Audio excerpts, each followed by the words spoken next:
The Los Angeles Lakers have looked like potential title contenders over the last month, going 14-4 in their last 18 games while possessing the league's best defensive rating over that stretch.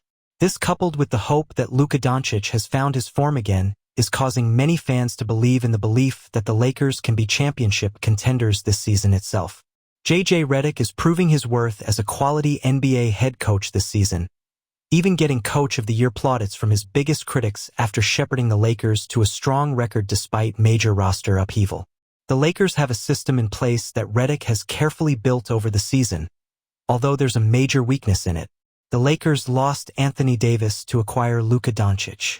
Given Davis was himself cribbing about the lack of centers on the rotation, their problem in the middle has been greatly exacerbated by the loss of Davis and no adequate replacement. The biggest thorn in a potential Lakers title push is their weak center rotation that J.J. Redick can't make up for with his coaching skills. Here is essentially no playable center on the Lakers rotation outside Jackson Hayes, a player many fans were willing to waive for roster space earlier this season. From being a throwaway roster player, Hayes has found himself in the perfect position to be the team's starting center and be the beneficiary of playing alongside Luka Doncic and LeBron James, two high IQ passers designed to maximize big men like Hayes. Even with the presence of Hayes as a usable option, he's averaged 7.4 points and 3.8 rebounds in 20.2 minutes over the last 5 games. He is a good option for 10 to 15 minutes but not for an entire game, which is the trouble for the Lakers as the options behind him are barely playable. Alex Len joined the Lakers off the buyout market, with the Lakers waiving Christian Wood to add Len. He's averaged 1.4 points and 1.9 rebounds this season with the Sacramento Kings and has looked dreadful in the 3 games he's played for the Lakers.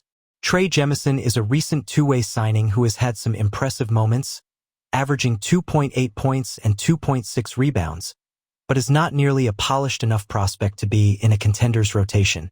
Christian Koloko has been a two-way option since the start of the season but has averaged just 2.2 points and 2.2 rebounds in the opportunities he's received. The failed trade for Mark Williams really killed the team's hopes at center, with no option capable of giving them consistent minutes at the position. The team has had to get creative to fill minutes there, recently using Jared Vanderbilt as their center on possessions. However, it diminishes his perimeter-heavy defensive skill set and can't be anything more than a temporary option. We've seen forwards like Dorian Finney-Smith, LeBron James, and Rui Hachimura anchor the team as bigs in no-center lineups, but that is just a rotational constriction on the Lakers. Redick has been creative in addressing these flaws, but it might become problematic in the playoffs when teams can attack the lack of interior solidity on the Lakers. There are no options they can target in free agency right now as a quick fix for the season unless they believe JaVale McGee can still be a starting center for a contender. The answer to that is no, so there really aren't any better options. Maybe the team could take a chance on a G-leaguer like Jamarian Sharp, but even that isn't any better than having options like Jemison or Koloko on the bench. Vanderbilt will likely be their de facto center closer to the playoffs if his body can handle the minutes and the responsibility after spending most of the last 2 seasons out with injury. Otherwise, they have to just rely on Hayes giving them better production and earning more minutes, or that one of the many below-average centers in the rotation can have a good enough game to provide the necessary minutes.